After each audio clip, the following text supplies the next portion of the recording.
लालची जेसीबी वाला।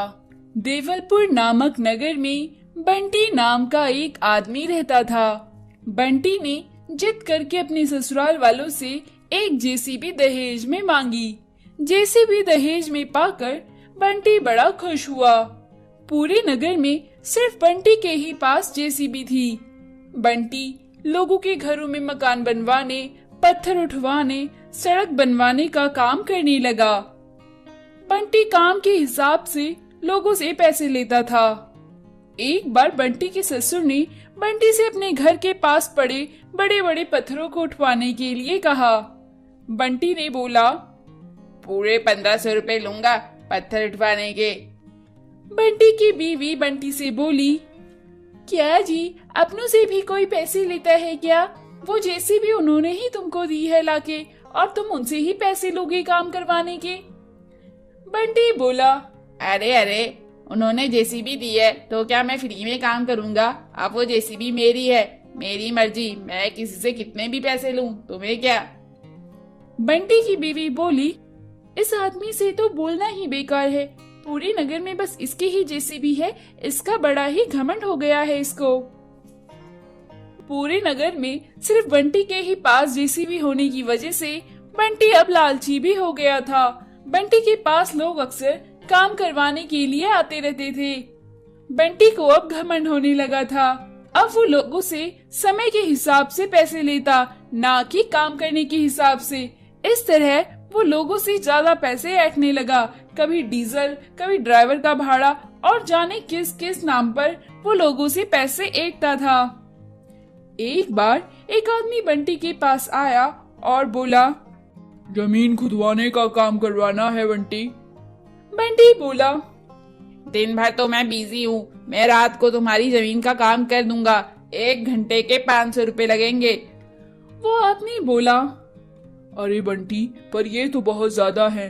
तुम काम के हिसाब से पैसे ले लो, समय के हिसाब से क्यों मांगते हो? बंटी बोला, कराना है तो कराओ, वरना कहीं और चले जाओ, मेरे पास टाइम नहीं है। आदमी के पास कोई दूसरा चारा न होने के कारण उसे बंटी को हाँ बोलना ही पड़ा। बंटी की बीवी बंटी से बोली, क्यों जी, आप लोगों से ज्यादा पैसे क्यों ऐंठते हैं? सारे लोग अब आपको घमंडी और लालची कहने लगे हैं। इस तरह अपने पास जो काम के लिए आता है उससे ज्यादा पैसे मांगना अच्छी बात नहीं है। बंटी बोला, अरे जा, मुझे मत सिखा कि मुझे क्या करना है। मेरी मर्जी, मेरी जेसीबी है, मैं किसी भी तरीके से काम करूं।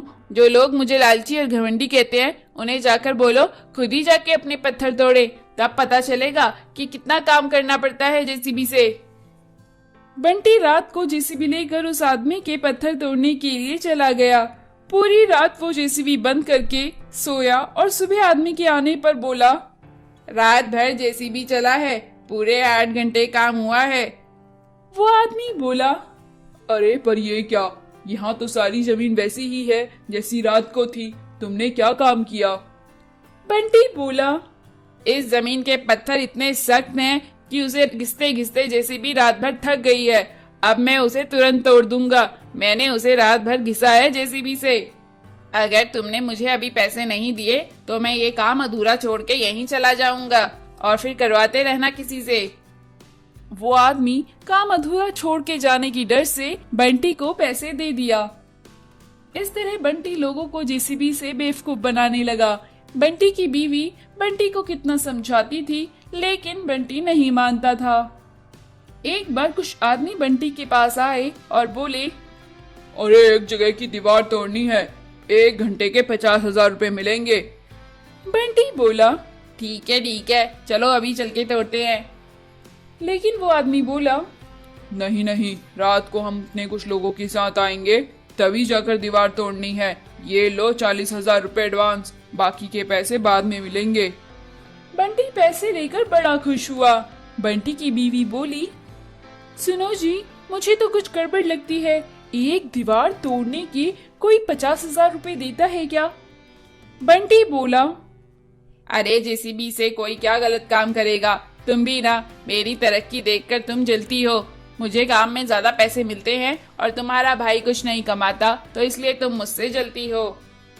बंटी की बीवी बोली, हाँ हाँ, जैसे भी तुम्हारे ही पैसों से तुमने खरीदी होगी, दहेज में तो मांगी है।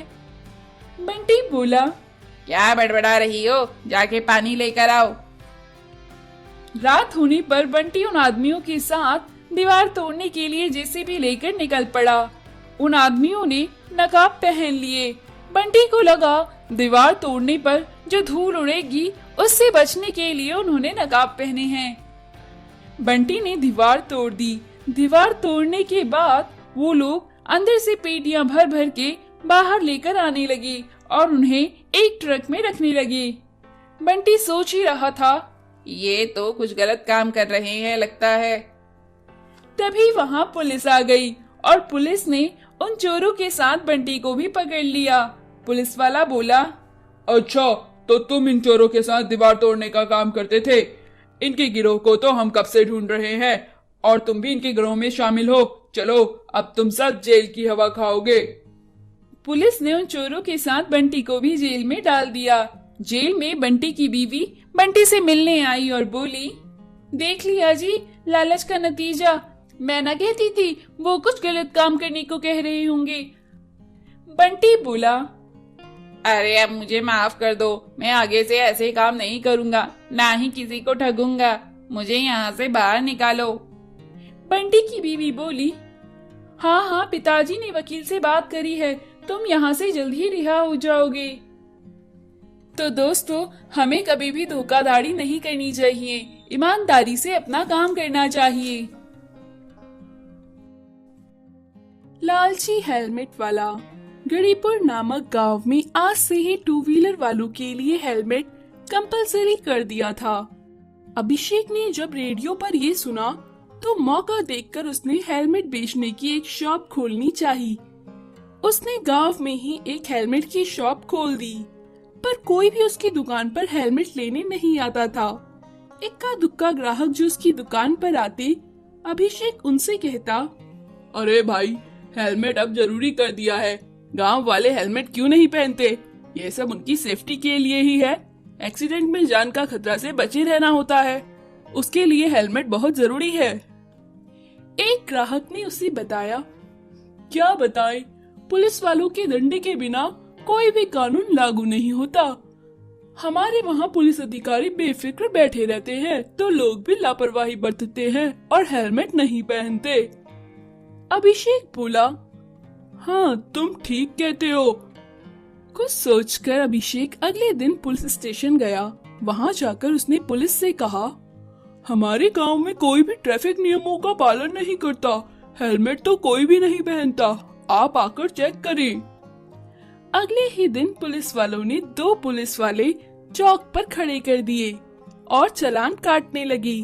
तब से लोग अभिषेक की दुकान से हेलमेट ले जाने लगे। अभिषेक की हेलमेट की अकेली दुकान होने से उसे बड़ा फायदा हुआ। उसकी बहुत बिक्री होती थी। जल्द ही उसने बहुत मुनाफा कमाकर एक 2 व्हीलर खरीद लिया, लेकिन वो खुद कभी भी हेलमेट नहीं लगाता था, चाहे पास की दुकान में जाना हो या फिर दूर की दुकान में। उसकी बीवी उससे बोली, क्यों जी, लोगों को तो आप बड़ी सलाह देते हो, हेलमेट पहने वरना एक्सीडेंट हो जाएगा, और ट्रैफिक नियमों का पालन करें, और खुद ही हेलमेट नहीं लगाते। अभिषेक बोला, अरे मैं खुद हेलमेट लगाऊं, इससे अच्छा मैं वही हेलमेट ग्राहक को बेचकर मुनाफा कमाऊंगा, खुद लगाने से क्या फायदा। अभिषेक अब बहुत लालची हो चुका था। उसे हेलमेट को पहनने से ज्यादा उसे बेचकर पैसा कमाना ज्यादा फायदेमंद लगता था। हेलमेट की कंपनी वाले उसे आकर फ्री में हेलमेट दे जाते थे कि वो उनका ब्रांड एडवर्टाइजमेंट करे, लेकिन पैसा कमाने के चक्कर में अभिषेक उसे बेच देता था। एक दिन अभिषेक अपने स्कूटर में कहीं से आ रहा था, तभी चौक पर पुलिस वाले नाकाबंदी कर खड़े थे। अभिषेक ने चालान कटने के डर से अपनी स्कूटर तेज रफ्तार में भगानी शुरू कर दी। पुलिस वालों ने उसे रोका, जिसकी वजह से उसका बैलेंस बिगड़ गया और वो गड्ढे में जा गिरा। उसे अस्पताल में भर्ती करवाया गया।